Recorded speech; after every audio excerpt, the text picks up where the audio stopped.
Hey there. In this video, I'm going to show you the financial services blueprint to generate 100 plus qualified leads into your business every single week. Now, if you're a financial services company, you can spend months or even years figuring out and learning this process on your own. That means learning ad creative, funnels, qualification process, follow up, and sales systems to get traffic to convert to leads and ultimately paying customers.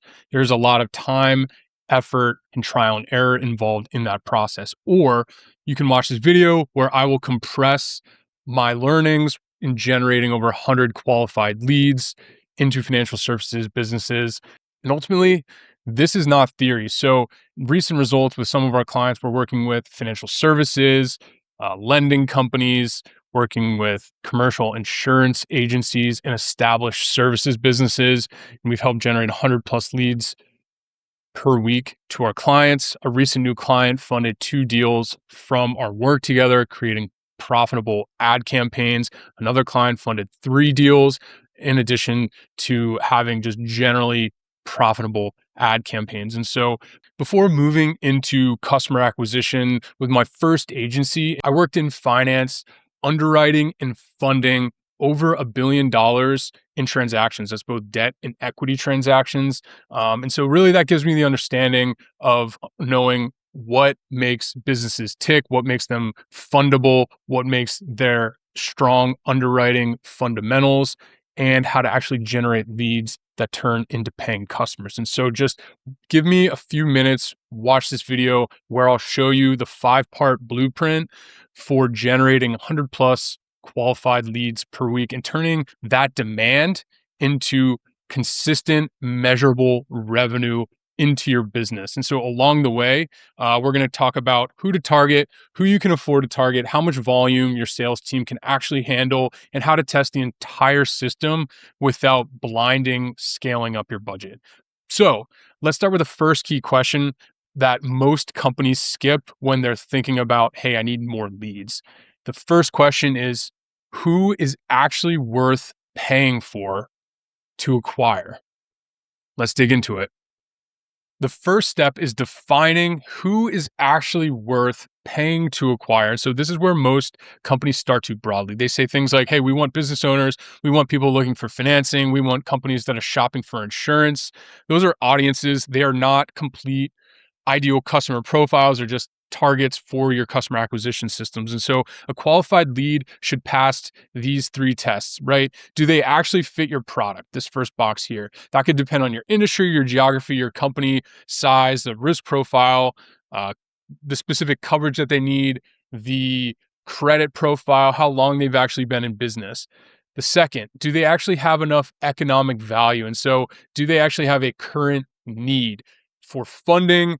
Are they looking for a renewal on their insurance? Do they want a new insurance policy, contract requirement, expansion, coverage gap, or other specific buying event or trigger that would lead them to actually move forward in working with you, right? A valid phone number is not enough to make someone qualified, right? Completing a form is not enough to make somebody qualified. So even requesting a quote or looking for some financing does not automatically make someone that economically valuable. So as an example, for a business lender, the right customer could be someone that is defined by their annual revenue, their monthly deposits, their time in business, their credit, their funding amount, or what they're asking for, their use of funds, among other underwriting standards. In terms of commercial insurance, that could be things like industry, employee count, the number of vehicles that they have, property, coverage needs, renewal date, what their potential premium potential is, right? The objective with these questions is not specifically to know with certainty that they will buy, but the objective really is to identify those characteristics of your best customers. And so here's like a really simple exercise that you can do. Look at your 5 best customers that you've acquired over the last year. Understand and ask the questions to yourself. What do they have in common? What made them valuable? What problem caused them to act? And what could you have known before that they actually entered the sales process. And those answers become the foundation for your targeting, your messaging, your qualification, your sales prioritization, right? At the end of the day, qualified means reachable, serviceable, and economically valuable to your business, right? Now we know who we want to target. But a perfect ideal customer profile is ultimately useless if there are not enough companies that match your profile to support a repeatable, scalable campaign. So that brings us to the next step.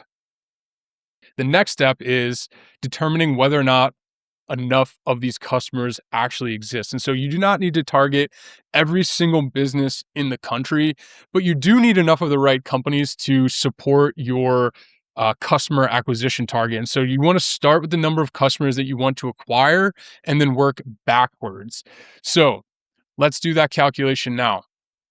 Suppose you have a goal of 40 new customers per month. So if you close 20% of those qualified sales opportunities or sales appointments, that means that you ultimately need 200 appointments booked. If 50% or half of your qualified leads become sales appointments, that means that you need approximately 400 qualified leads. So 40 customers divided by a 20% close rate equals 200 appointments, and 200 appointments divided by a 50% booking rate equals 400 qualified leads. These numbers are ultimately illustrative and as an example, but the point is that your required market size should come from your growth target and your funnel conversion rates. For a campaign that produces 100 plus qualified leads a week, you'll need enough market depth to reach roughly 400 qualified leads per month without constantly recycling into that same small audience, right? If your total addressable market is only 100 companies, you're gonna have a harder time hitting a metric like this compared to you have a total addressable market of 100,000 businesses, then you're much more likely to be able to model something like this out, right? As an example. So I recommend dividing the market into 3 key layers here, right? And so these are going to be based on the market sophistication levels, which was made popular by Eugene Schwartz.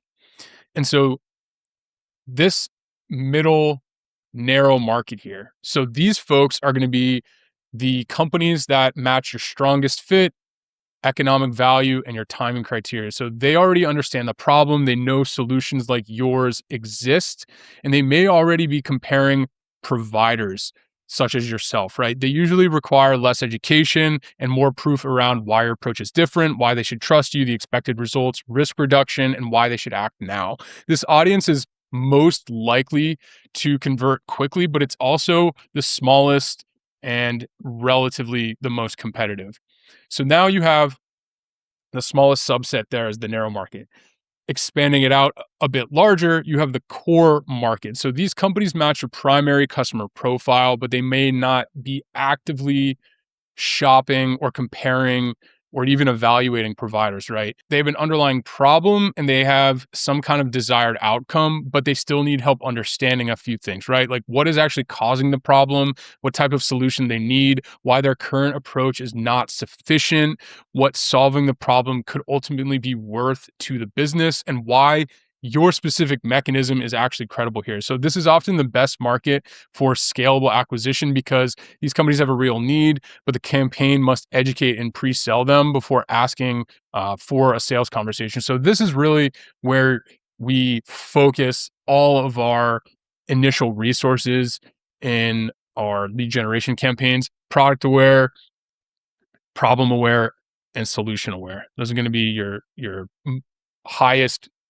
conversion audiences. So then if you zoom out a bit further, you have the total market. So this is going to be most closely related to your total addressable market or every single company that could potentially buy from you. So these companies may fit the general profile, but they do not recognize the problem yet or have any urgency to solve it. So they may need content that helps them identify the hidden costs, the missed opportunities, the emerging risks. operational constraints inside of their business and the gaps between like what they're doing today and the performance. So ultimately, this is going to be your largest audience. It requires the longest sales cycles, the most education, and really the strongest follow-up systems. And so the goal with this market is not to ultimately sell a direct offer. You're likely going to have to move them from unaware to problem aware, then towards solution and product awareness, right? So the key with this, right? Ready to buy, they know the problem and they ultimately don't see the problem yet in terms of the priority set. So you want to focus over here on the left side, those ready to buy and those that know that they have a problem. And so this is really where most financial services companies get stuck. They either target everyone, they generate weak leads, or they create so many restrictions that the campaign cannot produce meaningful enough volume. And so you need both relevance and market depth here. So knowing that the customer exists does not tell you enough.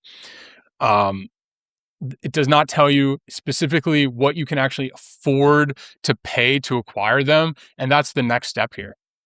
So the third step is calculating what you can afford to pay at each step in the acquisition funnel. So most companies start by asking, hey, is this a qualified lead? And is this lead expensive? But you cannot answer that question without knowing what a new customer is worth to you, how those qualified leads actually turn into revenue, or specifically next into booked appointments, and how those booked appointments turn into actual customers, right? So this is a pretty typical funnel from lead to appointment to customer.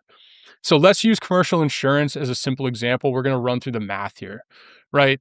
So let's assume that an agency wants to acquire businesses that produce approximately $25,000 per year in annual premiums.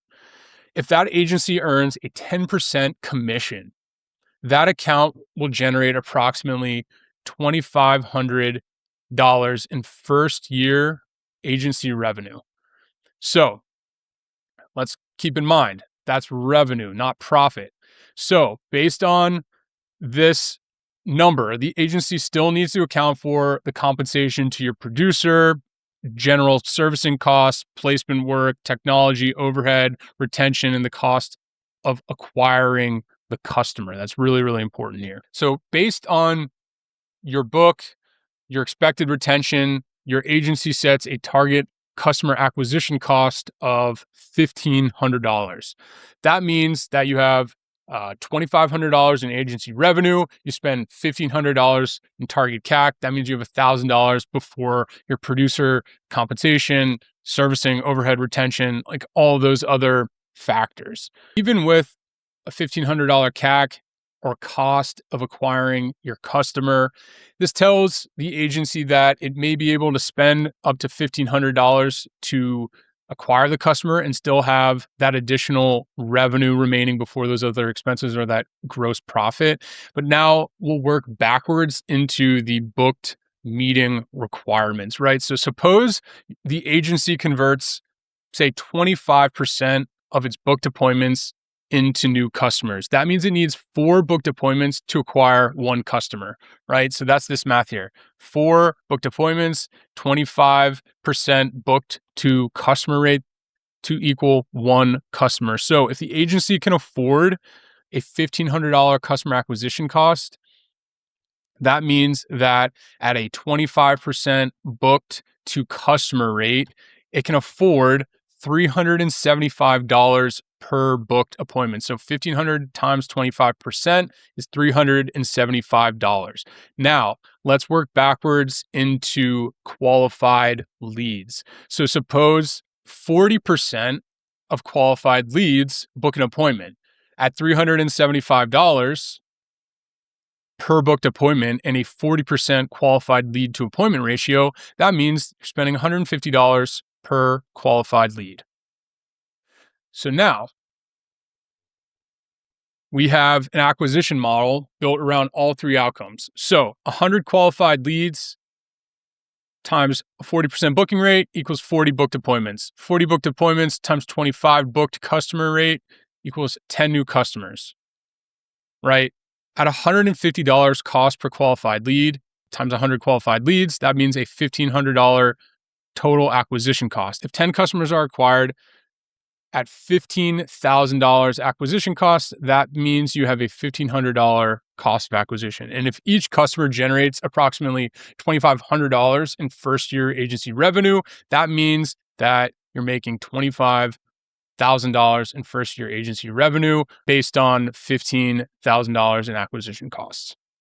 Right? Pretty simple math there. And again, these are illustrative assumptions. An agency should use its actual numbers. That means like your actual commission rates, actual appointment booking rates, booked appointment to close rates, actual compensation, other costs, your average account size, exactly who you're working with.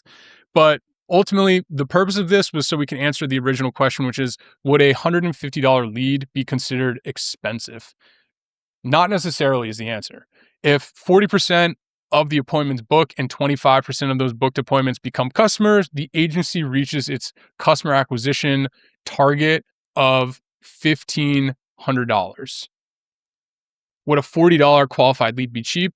Also, not necessarily. If those leads rarely book appointments or don't become customers, the actual CAC might be way, way higher. And so ultimately, the thing to note here is that a higher cost per lead can produce a lower cost to acquire a customer, and a lower cost per lead can actually produce a higher cost to acquire a customer. And this is why we should evaluate each level on its own, right? So you want to think about your qualified leads, and are we reaching real businesses that fit our target profile? The next one here is booked appointments. They funded a deal. At that point, they were profitable on the economics in the deal. And so they chose to continue to scale and increase their spend with us as a result. And so the important result was not simply that we delivered the leads. The leads moved through the sales process and created enough funded customer value to justify additional investment. So that's really the test here. It's not how many leads did we get, but instead it's how many qualified leads actually turn into paying customers, right? Qualified lead, booked appointment, new customer. So at this point, we've gone through a few things. We have a valuable target customer. We have enough market depth. We've sized our market, and we have identified our acquisition economics. But the system can still fail. The next constraint is usually not marketing. It's whether the sales team can contact, follow up with, and convert that demand that we're generating into revenue. And so that brings us to the next step in the process, which is really going to be step 4. How much demand can our sales team handle? The key thing to know here is that sales capacity is not the same thing as sales headcount. A company may have, as an example, 10 reps, 10 sales reps, 10 producers, 10 folks specifically meant to sell new customers. Some of these folks may already have full pipelines. Some may be managing customers. Some may rely on the founder or the VP of sales or the head of sales for certain approvals. There's varying degrees of, you might have account executives, you might have sales development reps. So 10 reps may not equal 10 total reps of available capacity. The thing that you want to just focus on here is, let's just assume that these guys all are full cycle. They're working on getting deals closed, right? So the key figure that we want to understand is usable sales capacity. So we take our total headcount minus our workload minus the total operational friction. And that ultimately allows us to understand how much each rep can handle. So to estimate this, we'll look at current pipeline, new leads per rep, speed to first contact, number of follow-up attempts, meeting capacity, application or quote capacity, how many times they can be taking calls or proposing, sales cycle length, how well your CRM is dialed in, who's actually getting the new leads and how are they routed. These are all different things you want to be thinking about when it comes to understanding this number. But let's just ask a simple question. If we have 100 leads and they arrived into our business next week, who would contact each one, how quickly, and how many times? If the answer is unclear, the company is not yet ready to generate and add an additional 100 leads. And so the key thing here, and really we have two paths here. We have fast response and slow response. If we're able to respond quickly, we'll have more conversations that'll lead to more appointments, that'll lead to more customers. If we have slow response, leads will decay, they will not respond, they will not get contacted or not respond back, they will not respond, and ultimately they'll be considered bad leads. And so sometimes if we don't know our capacity, our sales reps might be having slow response. And as a result, it will make a strong lead source look weak because the opportunity delayed as a result of the sales process. Not necessarily because the sales reps aren't good, but just because the process has a bottleneck. And so that lead has intent. They've submitted for more information. They've provided information about themselves. They had a problem, but the company responded too slowly. They followed up inconsistently. They routed the lead to somebody who was on calls all day and they couldn't get to him until the next day. And so as a result, sales execution fails and the customer acquisition process doesn't work the way it's supposed to. And so as an example, we had one of our clients who was working together with us, getting some leads, and we started actually looking at their CRM data.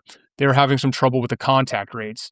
We looked at their speed to lead and how many times they've been reaching out to them and the channels that they've been reaching out to them. And ultimately, they're taking too long and they weren't following up enough. And so we helped them rebuild their process. And as a result, we saw a doubling of impact into the business. And so as a result, they've closed multiple deals or funded multiple deals with us. And again, they're scaling their budgets. And so it just goes to show, right? You don't necessarily need new reps. You need to just look at the process and rebuild the process so you can ensure that all of the leads are getting worked quickly and with enough follow-up to consistently close, especially when it comes to higher volume, right? So this is very, very important. Another thing to note too is if you're evaluating the campaign after just a couple of days, you're going to be missing revenue that's still developing, right? It takes time to cure, it takes time to go through the process. If your typical sales process is 1 month long, right? It's not likely that you run a campaign on Monday, you're closing deals on Tuesday. It takes time for those leads to develop, get trust in you, take a sales call, ultimately transact and become the customer, right? That's really, really important here.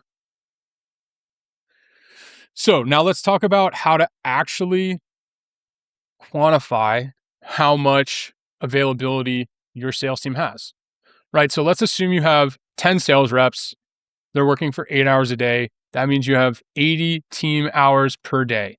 So if you have 8-hour work days per rep, assume they're each already on 2 hours of calls. They have 1 hour of admin work. They have a half hour for lunch. That means that they have 4.5 hours of available time in their day. At 30 minutes per call, 4.5 available hours, half an hour per call. That means they have 9 additional calls per day per rep capacity. So across the 10 sales reps, that means you have 9 sales reps, 9 additional calls, 10 additional reps. That means you can take up to 90 additional booked appointments per day. Across a 5-day work week, that means you have 450 additional appointments per week. That gives your team a theoretical max of 130 total calls a day or 650 total appointments booked per week. But the number that matters most for your customer acquisition is your incremental capacity, right? That number above the 650, that includes the number of calls that you're already getting. So if you're getting an additional 450, that's going to be what you can, that's going to show how much revenue you can actually increase into the business. So connecting this to the model, suppose 100 qualified leads actually produces 40 booked appointments per week, that means that you'll get 40 booked appointments from the 100 qualified leads. So this campaign would use less than 9% of the team's available incremental appointment capacity, so they could feasibly, multiply this many, many times and scale it up. And so at a 25% booked appointment to customer rate, that means that they'll be closing an additional 10 new customers per week. So based on the total schedule called capacity, this team could comfortably absorb a campaign producing 100 qualified leads a week and 40 booked appointments per week at an absolute minimum. So this now gives us enough information to build a controlled test. So now let's talk about the last step here, which is ultimately just running a controlled pilot. So the pilot should answer one question: can we consistently create qualified customer opportunities at a cost that supports the business economics? And so before launching, we need to define 8 specific things right here. Target customer: who are we trying to acquire? Offer: what product or service are you presenting? Qualification criteria: what must be true for the lead or appointment to actually be qualified? Hard disqualifiers: and who should ultimately not enter the sales process. You can actually write messaging specifically repelling people that you absolutely do not want in the process. How much volume initially can you handle, right? How much demand can you feasibly work? And your budget. So how much are you willing to invest to produce a useful signal? 7, sales ownership: who is responsible for response and follow-up? And then 8, reporting: what information will marketing receive from sales? Pretty simple. The test really just needs to be enough volume to produce a useful conclusion. From there, you can start to scale. It shouldn't be too small where you don't have enough data, but it may generate some results, but those results could be noisy. They could be inconsistent if it's too small. And so you really just need to agree on what that data set is before launch. Your funnel goes delivered, contacted, qualified, meeting, set, or application, submitted, have an opportunity, customer, revenue, right? Most marketing teams can see the first 3 stages in this process, but a sales can see the later stages, right? So once the lead is generated, once they're actually in the CRM, and once they're actually getting followed up with, it's now time for the sales team, right? Marketing will report on leads, cost per lead, forward submissions, applications, appointments booked.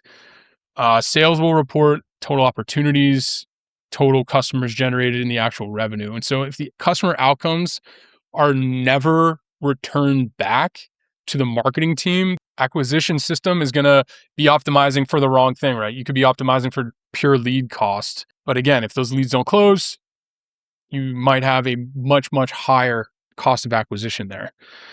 It's going to hamstring you. It's going to prevent you from being able to optimize for better customer profiles, higher revenue, better sales cycles, just better customers overall. As an example, one of our customers that's working with us now, they have been scaling their budget with us. And as we work together longer, we work hand in hand. They send us daily reports in their CRM, understanding exactly which step in the process our leads are fitting, right? Leads generated, if they've actually booked appointments, some data around their qualification, why they're a good fit, why they're not a good fit, how far they've moved along, if they've actually closed, and how much revenue they've actually generated. In looking at this full picture, we have a much better understanding of how the leads are performing. And so we can use that to inform our ad creative, our improvements to the funnel, the landing page, our form, even our follow-up systems. So the key thing, again, is without the visibility, increasing your budget is really just going to be an act of faith. And so with understanding everything I've shared with you today, you're empowered to make an informed decision is the key, right? At the end of the pilot, there's really 3 outcomes here. And, you're running your test pilot. If it goes gangbusters, you can scale it. If it's doing okay, but it needs some work, you just continue to revise it at the same level. Or if it's missed completely, you can stop it. But you want to understand exactly what went wrong before you just decide to stop, right? If your sales cycle is 2 months long, but you've only been running a campaign for 1 month and you haven't been closing as many deals as you had wanted, you have to understand that you still need time for the pipeline to develop. Just something to know, right? So, this is the complete framework, the 5 steps to ultimately build the blueprint to get 100 qualified leads per week, right? Step 1, define the customer, confirm enough of them exist. Step 2, step 3, calculate your affordable CAC. Step 4, confirm the sales capacity. Step 5, run a controlled pilot. Ultimately, the difference between buying leads and building a customer acquisition system. And so generating 100 qualified leads per week is not the result of just one ad, one creative that works really well, one specific landing page, one trick or tactic. It's a entire system that works together, that iterates based on feedback. So before you launch or scale your next campaign, just write down these answers. Who's your most valuable target customer? How much revenue or gross profit does that customer produce? What percentage of qualified opportunities actually become customers, or qualified appointments actually become customers, and how many new opportunities can your sales team handle? And then the last one is, what result would justify increasing the budget? Are you targeting an increase in revenue and efficiency on the spend? Just something to think about, right? If you cannot answer those questions, you want to just solve that before buying more lead volume. So if you need help answering those questions or working through this process, then we're here to help you. We work with financial services companies, we work with insurance companies, we work with established service businesses. We help build and manage this entire system that includes the ad creative, targeting, messaging, landing pages, qualifying them within the funnel, the follow-ups, the routing, CRM infrastructure, attribution, reporting, all that good stuff, even helping your sales team actually execute and get these deals across the line. So the goal with this is simply not to generate more clicks or just get more names in your CRM. It's actually to generate real revenue, and what's more is generate profit into the business. And so, you can take this framework and apply it yourself, or if you want our team to help you out, we can help build it. We can manage it for you. I encourage you to click the first link in the description below.